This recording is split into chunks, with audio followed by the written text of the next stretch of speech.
Kalau memang kena trauma ya, jadi Mhm. misalnya benturan olahraga, Oke.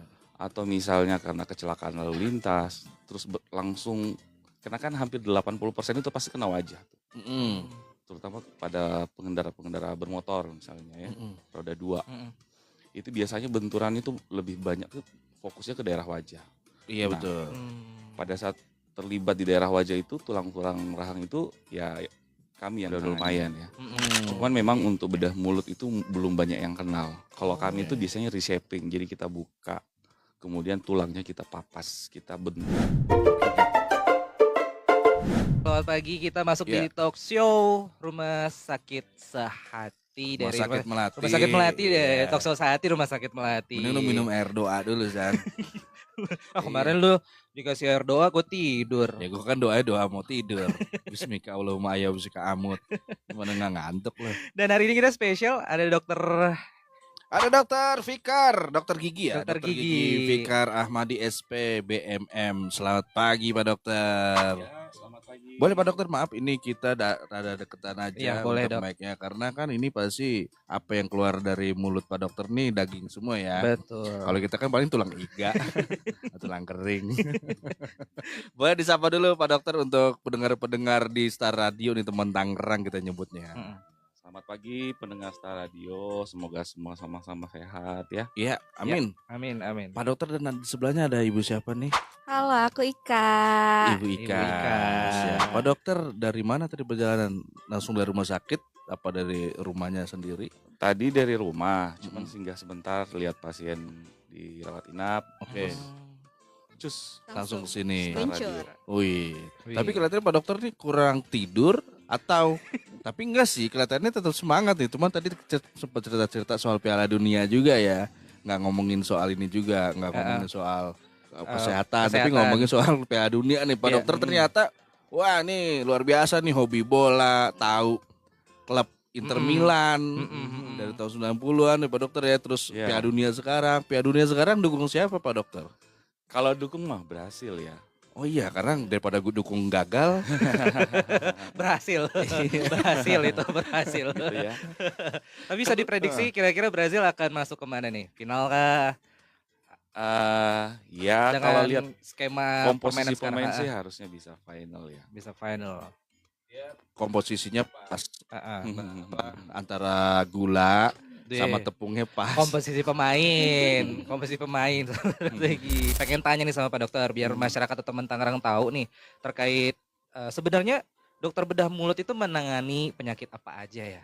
Ya, jadi kalau menurut aturan dari Kemenkes ya, beberapa kompetensi bedah mulut itu salah satunya memang pembedahan kompleks di gigi dan mulut, kemudian kelainan mulut patologis misalnya seperti tumor gitu ya, trauma maksilofacial, jadi yang berkenaan dengan kecelakaan atau benturan pada daerah wajah.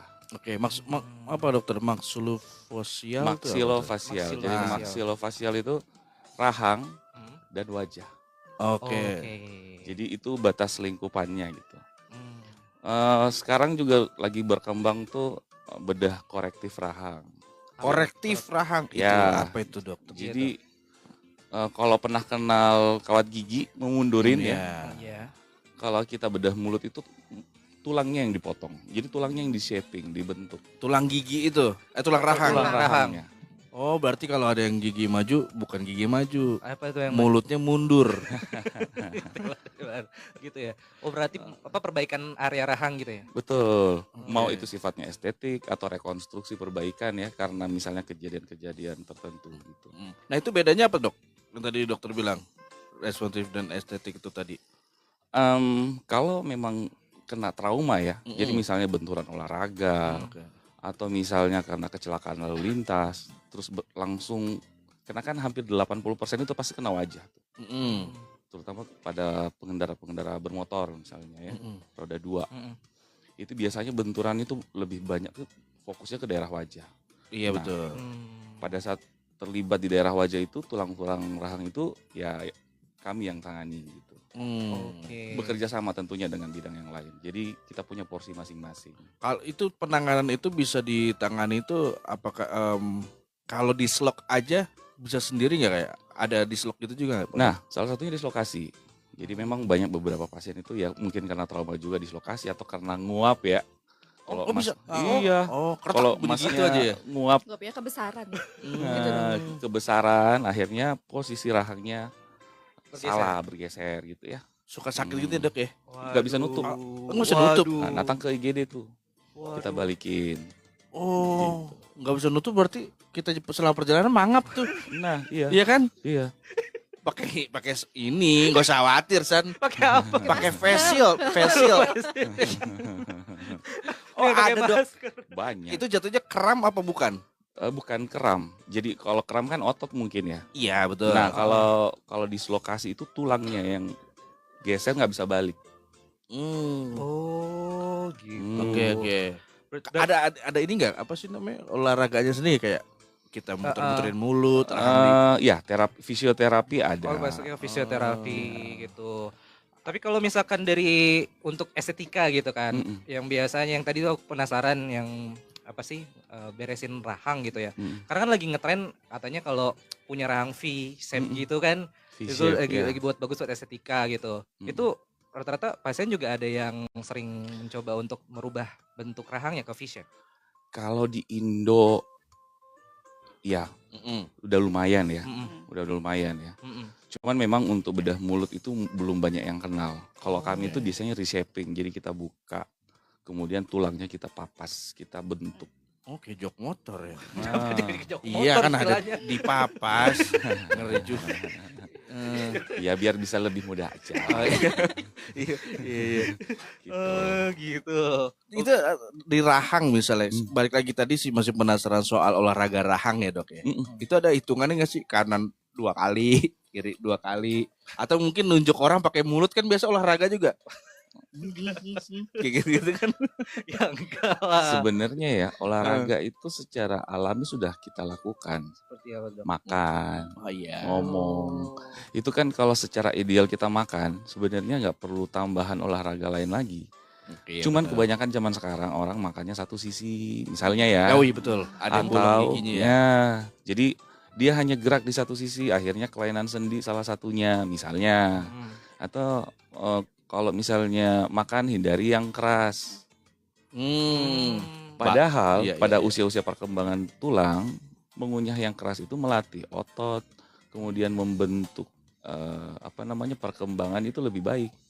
Di usia berapa Dok? Mulai dari usia dininya itu berapa? Usia dini. Jadi misalnya dari usia 5 sampai 17 tahun itu penting banget. 5 sampai 17 Itu tahun. golden time tuh. Oke. Oke, berarti dari usia 5 tuh udah dilatih untuk mengunyah Ya, yang Kanan agak kiri keras, gitu. Kanan kiri. kanan kiri. Soalnya- Seimbang. Iya soalnya memang banyak bener kata Pak Dokter tuh. Lu nyungunnya kanan apa kiri? Kanan. Kanan loh. Saya kiri. Emang gigi saya kidal kan. Gigi kidal bagaimana sih? Iya kiri. Selain tangan, gigi juga bisa kidal. Masih bersama Pak Dokter juga nih ngobrolin soal mulut dan sekenanya. Sekenanya. Iya sekenanya mulut tapi ada gigi. Ada gigi. gusi. Iya. Kalau sekitarnya kan muka-muka semua belakang dong. Iya, selalu lah. Iya. Dok, yang kayak gini bisa dijahit gak sih mulutnya? Masa mulut saya dibungkam? Lu penyiar apa orde baru lu? Aduh. Dokter, kita mau tanya-tanya lagi ya Dok ya, seputar sekitar mulut ya. Jadi setuju gue nih. Kan di dalam gigi itu, struktur gigi itu ada namanya gigi bungsu. Ya. Gitu kan ya. Nah, apa sih penyebab gigi bungsu itu tumbuh tidak pada tempat yang seharusnya? Oke. Ini relate dengan pertanyaan sebelumnya. Jadi kebiasaan mengunyah Iya. pada saat fase perkembangan itu kadang-kadang kalau perkembangan rahangnya terhambat, tentu saja yang paling belakangan tumbuh tuh pasti nggak tumbuh tidak sempurna karena nggak dapat space tempat. Oh iya betul. Jadi kalau perkembangannya terhambat, yang paling belakang itu ya pasti posisinya miring. Minimal dia nggak tumbuh sebagian gitu. Oh, kayak ngambek gitu ya Dok. Ya, Kayak anak bungsu kan gitu sering ngambek. Itu salah satunya Oke. ya dari sisi kebiasaan pada saat proses perkembangan. Kemudian yang kedua bisa kena genetik. Jadi misalnya masnya dari orang tua yang bapaknya giginya gede, ibu rahangnya kecil.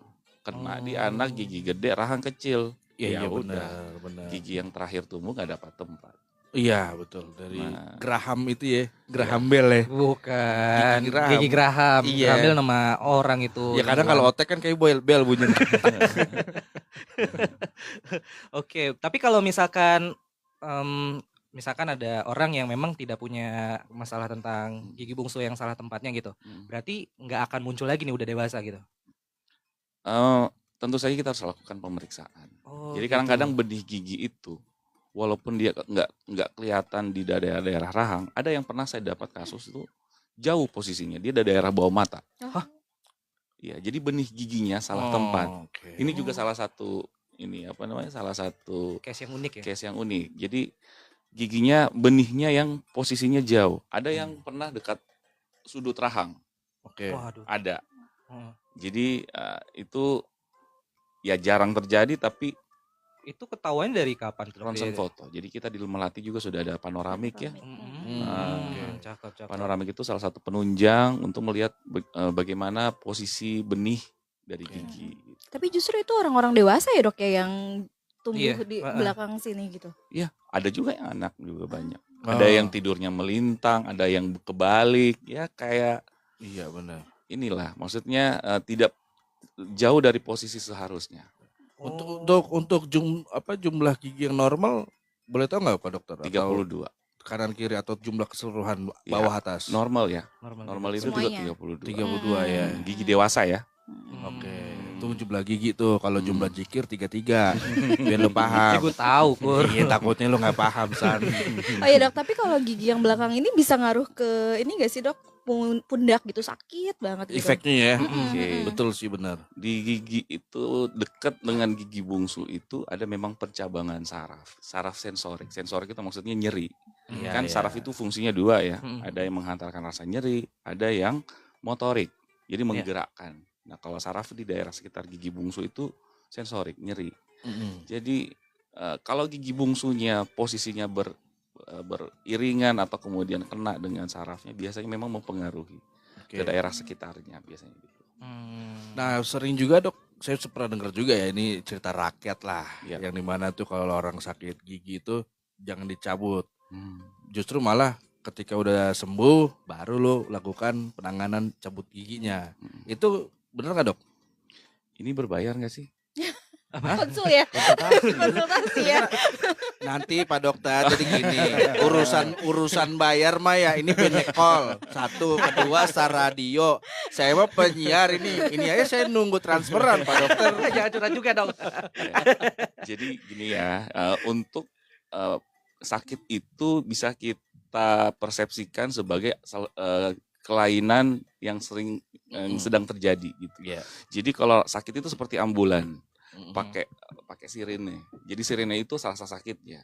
Nah, kalau pada saat sakit infeksi terjadi, itu berarti pada saat pencabutan resiko kemungkinan terjadi infeksi pada saat setelah selesai pencabutan itu lebih gede. Karena pembuluh darahnya lagi kebuka, jadi rawan banget tuh. Mulut kan kita makan, bernafas gitu ya, terbuka dia, aktivitasnya tinggi sehingga resiko infeksinya tinggi. Tapi kalau ini saya bocorin nih satu rahasia nih, sebenarnya bisa cabut gigi. Intinya adalah kita berikan namanya profilaksis antibiotik sebelum tindakan. Jadi 1 jam sebelum tindakan pasiennya minum obat dulu antibiotik untuk menangani infeksi setelah tindakan. Jadi kadang-kadang pasien saya itu saya nggak suruh nunggu 3 hari. Kenapa? Ya saya kasih antibiotik dulu sehingga pada saat selesai tindakan ya beliau aman. Iya. Betul. Karena banyak kasus yang saya dapatkan juga datang ke dokter gigi ditunda 3 hari, baru 2 hari udah bengkak gede. Itu kan resikonya lebih fatal tuh. Iya betul. Jadi mending kita lakukan terapi sesegera mungkin, mengambil sumber infeksi sehingga kejadian infeksi yang lebih besar nggak terjadi. Apakah itu kenapa? Iya. Apakah kenapa itu apanya di mana? Apakah itu berlaku juga buat case gigi bungsu gitu yang tidak pada tempatnya? Treatment seperti itu? Iya. Semua kasus yang terjadi sekarang abses namanya ya. Abses itu kumpulan nanah. Jadi sekarang pasien saya dirawat inap itu ada barangkali 7 orang kali. yang gitu, dirawat-rawat Bang. inap Oke. karena bengkaknya gede, ya, Mhm. bengkaknya gede karena gigi bungsunya nggak dicabut, lama ditunda karena dari dokter datang gitu ya, kemudian diberikan obat, tapi ya kita tahu lah sekarang masyarakat kan kadang-kadang ada yang beli antibiotik sendiri, kemudian Ah, minumnya nggak teratur, resistensi nggak cocok sama antibiotik itu, akhirnya bengkaknya bukan mereda tapi malah tambah gede. Jadi sesuatu Sulit juga. yang harus diberesin sesegera mungkin ya sebaiknya dilakukan Lakukan tindakan. segera ya Secara tindakan ya. segera mungkin ya Kak. Hmm. Makanya di Melati nih Mm-mm. saat ini Ya. kita nggak waiting list panjang banget berbulan-bulan untuk tindakan bedah oke. mulut Hmm. Oh biasanya gitu. ada yang panjang ya? Buka ya? Ada banyak yang hampir 2 bulan, 3 bulan. Jadi Oh. kita nih saat ini ya Oke. nggak waiting list sepanjang itu gitu. Nah ini juga sudah ada sambungan silaturahmi ya. bukan sambungan Iya telepon. kan telepon salah satu cara untuk silaturahmi San. Iya, bukan setuju lagi baik. Iya bener ya Bu ya. Tapi kan Ya, kita iya. ngomongin telepon Ya nih. iya nelpon itu kan sambungan silaturahmi. Iya, ya udah kita sapa dulu nih. Heeh. Coba, halo selamat pagi. Selamat pagi Mas Takul, Mas Andi. Assalamualaikum Bu Dokter, Pak Dokter. Waalaikumsalam. Salam. Nama aneh Muhammad udah. Farhan dari Ciledug. Farhan. Iya, Farhan dari Ciledug. iya Bang Takul dari Ciledug. Ayo Bang. Ya ada yang mau ditanyain gak nih sama Pak Dokter nih Farhan? Anuan, apa namanya? Ini kebetulan topiknya menarik banget. Saya ngeliat di flyernya di IG-nya Star kan. Karena saya kebetulan ada hal-hal yang pengen ditanyain juga gitu. Mana tahu bisa dijawab kan. Iya Iya, apa tuh? coba. Begini, ini apa ya, Bu Dokter apa Bapak Dokter nih ya? Kita bilangnya Pak nih. dokter. Pak Dokter. Pak Dokter. Oh, Pak Dokter, ini Pak Dokter, waktu Ramadan kemarin ya, bulan Mei kalau nggak salah. Iya. Bulan Mei itu, jadi ya aku, ini aneh ceritain kronologisnya dulu ya, dari awal dah Agak biar kelar-kelar kelihatan. dicerita. Bisa. Ini kayak masalahnya. Ini masalahnya udah akut banget ini. Kayak udah Ujung-ujungnya minjem duit nih Iya. saya tahu nih. Enggak, Nggak, Bang, nih enggak, saya harus enggak. tembokin nih tiba-tiba udah curhat udah minjem duit sama Iya. dokter. Iya. Kagak lah, nggak gitu, jahat banget, aneh. Ini apa namanya, Pak Dokter, Ya. saya bulan Mei, kan bulan Mei Ramadan tuh, nah Ramadan itu tiba-tiba di bulan Mei pertengahan lah, itu tiba-tiba gigi geraham saya tuh bengkak kan. Nah, tapi nggak ke dokter, cuman kayak kumur-kumur doang, pakai garam gitu kan. Sering kumur-kumur kayak garam dan mereda. Tapi masih bengkak, tapi mereda sih, masih bisa ngunyah, bisa makan. Nah, tiba-tiba mau masuk Lebaran tuh, tiba-tiba pipi saya yang sebelah kiri itu tiba-tiba pipinya tuh bengkak gitu. Awalnya bengkak keluar kayak bisul lah gitu, kayak bisul. Nah, saya diemin kan. Awal-awalnya sih mungkin agak susah makan juga tuh pas bengkak, tapi makin lama-lama karena saya diemin nggak terlalu parah. Apa nggak sakit lah gitu. Cuman saya emang sampai sekarang nih belum ke klinik atau belum ke dokter lah gitu. Jangan tidur. Astagfirullahaladzim. Jangan tidur lagi. Nah, Iya, lagi intinya konsul. aja Mas, langsung Mas. Iya, Pak Dokter Iya, mau tiba-tiba- praktek ini. tiba-tiba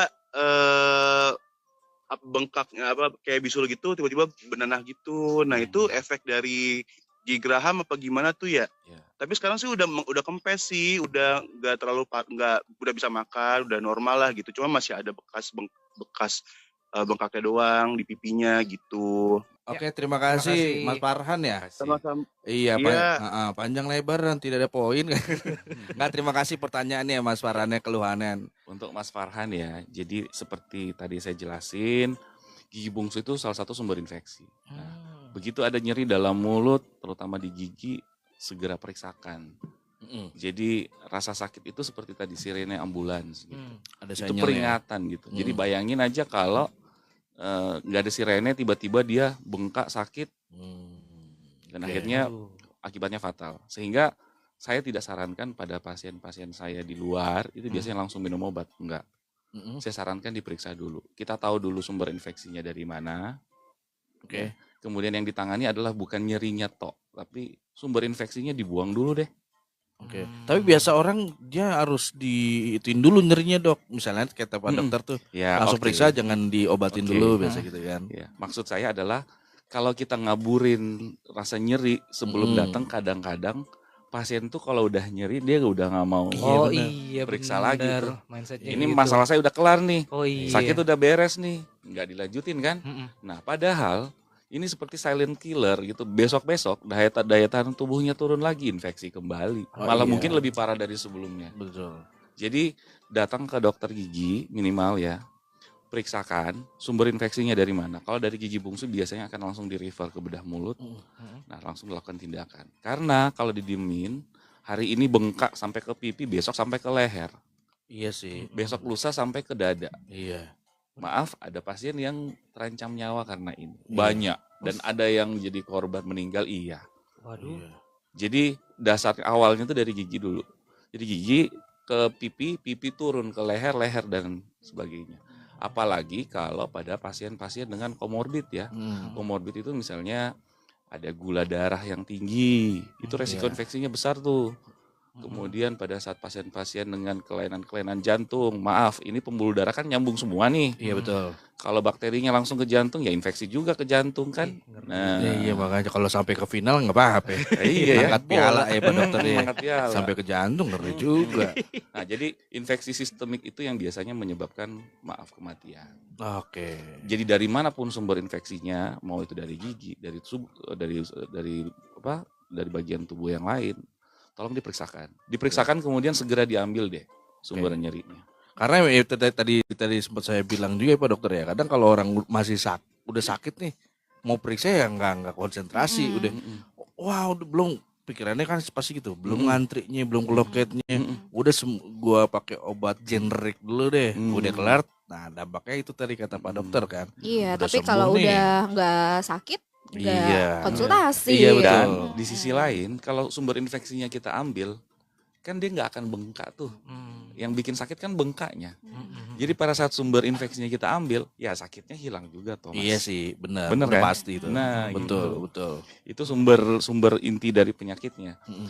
Jadi akarnya kita cari, akar masalahnya kita cari ya. Setelah itu dampak dari sumber infeksi ini akan hilang dengan sendirinya. Pembengkakan akan hilang, sakit akan hilang. Oke. Cara mencegahnya deh dok, itu kan cara ketika sudah terjadi tuh, cara mencegahnya dok. Kadang kan kita makan setaunya kan setahu orang-orang itu adalah makan apapun gosok gigi, makan apapun gosok gigi, gitu kan. Nah itu sebenarnya memang sudah cukup atau ada lagi cara-cara mencegah? Ya, cara mencegah ya pasti ini harus diperiksa dengan expert ya, seperti dokter gigi atau dokter gitu ya. Jadi pemeriksaan berkala itu penting. Kalau misalnya kita kenal MCU itu penting ya, itu Iya. pentingnya. Oke. Karena kita bisa mendeteksi apa yang kita tidak tahu gitu. Nah, kalau permasalahan di gigi dan mulut, berkunjung ke dokter gigi 6 bulan sekali itu penting, bukan hanya untuk membersihkan atau melakukan Karang tindakan gigi. tertentu, tapi dokter akan melihat ini yang menjadi potensi masalah apa saja. Sehingga nanti pasiennya udah bisa kenalin ya dan bisa mengantisipasi sebelumnya. Yang berikutnya ya tentu saja jaga kebersihan gigi mulut, jaga daya tahan tubuh. Oke. Ya. Karena daya tahan tubuh itu mempengaruhi. Kalau daya tahan tubuhnya kuat, ada infeksi yang masuknya nggak sekuat daya tahan tubuh ya pasti kita sehat. Oke. Walaupun infeksinya kecil, tapi kalau daya tahan tubuhnya lemah, ya kena juga. Kena juga. Oke, kita masuk di area gigi tadi nih. Nah, ini masih di sekitar mulut Pak dokter. Ya. Saya sempat baca artikel juga, cuman butuh ini juga dari Pak dokter ya. Ya. Sikat gigi dan sikat lidah. Mm-mm. Nah, itu selama ini lu nggak sikat lidah kan? Enggak. Ya, coba Pak dokter boleh kasih ini apa Ya. Pentingnya sikat lidah. buat pendengar juga nih di Tangerang. Mulut itu aktivitas yang jam terbangnya tinggi. Kita makan hampir tiap saat. Kita berinteraksi, berbicara ya. Kemudian daerah situ daerah lembab pada tubuh. Ya, basah. Iya. Perkembangan bakteri itu gampang banget. Sehingga semua bagian dari rongga mulut itu wajib untuk dibersihkan secara proporsional. Proporsional maksud saya adalah gunakan sikat gigi yang benar. Iya. Jangan yang terlalu keras, kan kesannya bersih. Oh. Tapi merusak juga kan. Iya betul. Ntar nembus pipi loh. Nah, terlalu banget keras ya. itu. gunakan pasta gigi yang Iya. oke Iya. gitu ya. Kemudian yang berikutnya sikat gigi, sikat lidah penting. Oke. Kenapa? Karena kan kita aktivitas makan tiap hari. Makan, kemudian penumpukan sisa makanan itu mau itu di lidah, mau itu di gigi, di gusi, itu membuat akumulasi bakteri. Kalau kita nggak sikat lidahnya ya tentu saja akumulasi bakteri di lidah juga lumayan banyak ya. Kalau di lidah itu lebih banyak jamur juga Iya. sebenarnya. Dan itu satu kesatuan kan ya Pak Dokter ya? After sikat gigi, sikat lidah. Iya. Selalu kan? Selalu. Efeknya apa kalau misalnya nih teman saya nih Sandi nggak pernah sikat lidah? Apa? Takutnya wah nggak pernah sikat lidah, pantasan lu gibah gitu. Kelihatan tuh. Kalau kita periksa kadang-kadang ada akumulasi jamur biasanya. Aduh. Candida ya. Nah, terutama untuk pasien-pasien yang daya tahan tubuhnya lemah itu biasanya kita dapatkan plak. Plak itu seperti kumpulan bubuk putih di lidah. Oke. Nah, itu biasanya nanti akhirnya lama-lama kelamaan membesar. Nah, itu infeksi jamur. Kalau pakai obat kumur aja udah cukup belum? Obat kumur juga maaf, sekarang tergantung ya. Obat kumur yang saya sarankan itu non alkohol. Karena mulut maaf sama dengan bagian tubuh lain yang lembab, itu dia ada bakteri baik, ada bakteri yang memang jahat. Sehingga kalau kita pakai obat kumur yang intensitas membersihkannya terlalu besar, dia akan membunuh yang baik juga. Dan terlalu sering penggunaannya. Jadi penggunaan obat kumur itu nggak boleh tiap saat. Oh gitu. Harus diatur ritmenya. Oke. Apa lu tega yang baik itu dibunuh? Nah, itu dia. Jangan sampai lu pikir, wah yang baik akan selalu selamat. Nggak juga. Kadang yang baik bisa dibunuh sama yang jahat. Jadi kita ngomongin obat kumur ya. Ya iya kadang kan begitu juga kehidupan. Rahang nih Pak Dokter. Ya. Petinju udah pernah datang belum ke Pak Dokter? Kalau petinju sih belum pernah ya, tapi orang yang ditinju pernah. Beda kan ya? Ya kalau petinju sih memang kan yang mukul. Tinju juga ya. Ada. Oke. Itu gimana Pak Dokter? Apa yang dirasain atau keluhan yang kemarin? Keluhannya biasanya awalnya memang kalau daerah patahan tulang itu ada kondisi biru, jadi hematom.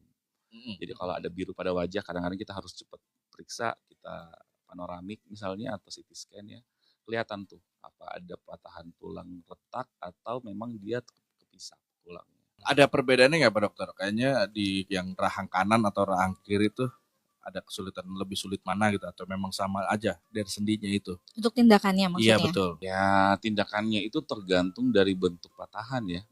Kalau kesulitan ya. Iya betul. Tapi ini yang perlu saya sampaikan. Jadi misalnya kenapa pada penggunaan helm dengan pelindung dagu itu penting. Oke, full face ya. Ya, karena begitu dagunya kena, kadang-kadang itu patahannya malah di sendi, bukan hanya di dagu. Jadi dagunya patah, sendinya juga patah. Nah, jadi itu distribusi tekanan pada saat kecelakaan atau benturan itu bisa sampai ke daerah lain. Kemudian yang paling sering juga tuh kalau trauma karena olahraga. Ada salah satu pemain bola, sebenarnya mantan timnas dia. Jadi dia itu kebentur, kesiku sama pemain lawan gitu ya. Tulang pipinya patah.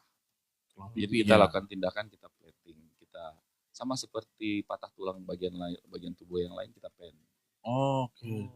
Kayak ditutup gitu nggak? Ditutup gitu berarti atau pakai topeng gitu? Kayak pakai pada topeng. saat pemulihan dan masih mau main disarankan memang pakai pelindung. Oke. Dan itu biasanya berapa lama Pak Dokter? Atau ada yang memang seumur hidup ada? Seumur hidup sih enggak ya. Proses penyembuhan tulang kan biasanya kurang lebih 6 bulan ya. Oke. Jadi memang ada fase penyembuhannya tersendiri. Kemudian biasanya patahan tulang yang muncul itu lebih kuat daripada sebelumnya. Penyembuhan tulang yang baru itu lebih kuat dari sebelumnya. Jadi kadang-kadang kalau patah berikutnya nggak akan di daerah situ lagi. Pasti di daerah yang lain. Ya, jadi kalau misalnya ada pasien-pasien trauma, kita udah bisa langsung deteksi. Kemudian kita tanya dulu kronologisnya. Ini kena yang pertama yang bagian mana nih? Kalau masih sadar ya. Jadi kita bisa langsung tahu. Oh ini kira-kira kalau dari dagu dampaknya ke arah mana? Ke arah sendi, kemudian ke arah tulang bagian yang lain gitu. Sisi yang lain. Gitu. Oke, Dok, informasi yang saya dapat nih kayaknya dari Pak Dokter nih selain dari perbaikan gigi juga, dokter juga bisa memperbaiki bibir sumbing ya, Dok ya? Ya. Nah, Apa sih penyebab dan kapan dapat dideteksi nih kelainan bibir sumbing ini, atau kita istilahnya lelangit kali ya? Untuk dokter-dokter bedah mulut memang mempunyai kompetensi untuk melakukan tindakan, salah satunya adalah pada pasien-pasien dengan kelainan kongenital. Kongenital itu dari bawaan. Salah satunya adalah bibir sumbing dan celah lelangit. Nah, biasanya untuk pada pasien-pasien dengan kondisi seperti ini itu kita punya kategori khusus ya. Jadi berat badannya berapa untuk tindakan ya. Kemudian usianya sudah berapa ya. Pada saat mau dilakukan tindakan juga harus kita dibantu oleh dokter spesialis anak untuk mendeteksi kelayakan tindakannya. Jadi ini sifatnya kolaboratif sebenarnya. Ya. Tapi pada saat tindakan penanganan sumbingnya itu yang bisa lakukan beberapa dokter ya, bedah mulut salah satunya gitu. Dan kami di Melati ada 3 orang bedah mulut. Makanya jadi kalau misalnya teman-teman Tangerang nih mau langsung konsultasi nih ke Rumah Sakit Melati, bisa langsung WhatsApp di nomor 0896 5800 8000. Nah, kalau mau ketemu dengan Dokter Fikar juga ada di hari Selasa, Jumat, dan Sabtu. Minggu juga ya, Dok ya? Ada ya. Jadi dari hari Selasa jam 8 sampai jam 3. Jumat nih kita agak panjang nih jadwalnya nih, dari jam 8 sampai jam 11, dilanjut lagi jam 7 malam sampai jam 9 malam. Hari Sabtu jam 8 sampai jam 10, dan Minggu di jam 10 sampai jam 12. Nah, karena ada 3 dokter bedah mulut itu, jadi kita memang tidak terlalu antri ya. Kayak yang lainnya gitu ya, sampai berbulan-bulan gitu. Baik, lagi ke yang tadi bibir sumbing itu Pak Dokter. Itu penyembuhannya berapa lama dan memang permanen atau seperti apa Pak Dokter? Penyembuhan untuk pasien-pasien bibir sumbing harusnya cepat ya, karena dia jaringan lunak. Jaringan lunak itu biasanya 7 hari awal itu pembentukannya sudah kelihatan terbentuk oke gitu ya. Di umur setelah tindakan 3 minggu, 2 minggu setelahnya itu kita sudah bisa evaluasi jahitannya dan hasilnya udah oke ya. Nah, cuma memang untuk estetika itu harus ada treatment khusus. Jadi dia harus penggunaan salep apa gitu ya, dressing, artinya dibantu dengan obat yang lain sehingga bekas luka operasi gak terlalu kelihatan. Secara estetikanya juga nanti akan terlihat lebih normal gitu. Maksudnya nggak kelihatan kalau ini dulunya pasien sumbing. Gitu. Bisa lewat ini juga Pak Dokter, penanganan BPJS? Bisa. BPJS menanggung semua penyakit yang mengalami gangguan fungsi atau kelainan patologis penyakit. Jadi kelainan kongenital itu salah satunya. Jadi bukan estetik ya, dihitungnya bukan estetik. Oh, dihitungnya bukan estetik. Karena ya? Kalau yang estetik itu nggak ketanggung. Jadi ini kelainan fungsi dianggap. Pastinya Rumah Sakit Melati juga menerima BPJS juga kan ya? Iya dong. Kita menerima BPJS ya, Dok ya. Jadi jangan ragu nih buat konsultasi, karena tadi bedah mulut kan banyak banget nih jadinya ya. Betul. Layanannya ya. Jadi langsung aja konsultasi, WhatsApp di nomor 0896 5800 8000. Oke. Pak Dokter boleh kasih konklusinya ke pendengar teman Tangerang Star Radio nih, dalam arti bagaimana cara mencegah dan merawat lah secara simpelnya dan singkatnya untuk area mulut, rahang, gigi dan sekenanya. Oke. Untuk teman-teman pendengar Star Radio, ya saran dari saya yang pertama adalah aware sama kesehatan gigi dan mulut. Sumber vokal infeksi itu paling banyak dari mulut karena aktivitasnya tinggi, sehingga untuk mendeteksi penyakit itu dibutuhkan expert yang di bidangnya. Salah satunya adalah dokter gigi ya. Kalau kami dokter gigi itu bukan hanya bedah mulut ya, banyak bidang ya. Diperiksakan rutin aja. Jadi anggaplah kita merasa nggak ada masalah nih. Dengan memeriksakan kita bisa mengantisipasi. Yang pertama. Yang kedua, kalau ada keluhan jangan di-handle sendiri. Karena kita handle sendiri kita nggak tahu efeknya besok ini bisa misalnya dengan terapi obat yang tidak benar ya, itu malah bisa merugikan kita, komplikasinya ke organ yang lain gitu ya. Atau misalnya akhirnya kita jadi resistensi sama obat. Resistensi itu nggak cocok lagi sama obat itu. Yang terakhir, kalau ada pasien-pasien dengan kelainan di rongga mulut, tumor banyak ya, pasien tumor itu banyak, itu tumor diawali karena infeksi berulang. Jadi infeksi itu tidak boleh dipandang enteng. Ini sakit gigi biasa kok. Ini doang, Mas. lagunya aja udah bener tuh. Lebih baik Lebih baik Ah. sakit Hati, sakit Ah. gigi. jadi itu lagu udah reminder kita tuh. Iya. Kalau sakit gigi itu penting tuh Iya. untuk diperhatikan. Iya. Mending gua sakit gigi, mending gua sakit hati deh Iya, daripada sakit gigi. sakit gigi Artinya, keluar semua. nah, Iya, puyeng Ya kan? iya, nggak bisa nyari nafkah. betul. Malu, males-malesan bukan males, gigi gua nih tongkat. Hmm, Gigi gua sakit. Iya bener Pak Iya. dokter. itu prinsipnya. Jadi ya lebih baik sakit hati daripada sakit gigi kesimpulannya. Ah, cakep banget. Cakep banget. Cakep banget. Lu nggak dibales WA sama cewek lu aja lu. Galau. Sok kuat lu Sandi. Ngomong aja sikat tuh lidah. Terima kasih banyak Pak Dokter. Sama-sama banyak Pak Dokter. Terima kasih banyak Bu banyak. Wika. Sama-sama. Kalau mau teman Tangerang mau follow-follow akun Instagram Rumah Sakit Melati ada gak? Ada dong. Coba dong, ada di-mention. di @rs_melati. Nah, Dokter Fikar juga banyak nih followersnya Oh, ada. nih. Ah. Instagram dokter nih. Coba dong. Dokter apa M dok? Fikar Ahmad. Mister. Oh, M- Mister. MR. MR. MR Fikar Ahmad. Iya. MR Fikar Ahmad ya. Mister Oke, Fikar boleh Ahmad, langsung terima juga kasih. tanya-tanya di sosial media Rumah Sakit Melati. Kita juga ada lagi hari Lagi ini ada apa? ada donor darah loh, Kak. Ih, Oh, Jadi oke. teman Tangerang kalau yang mampir-mampir nih ke Rumah Sakit Melati boleh nih langsung donor Oke. darah ya. ih, Boleh cakep dong. banget. Terima kasih banyak ya.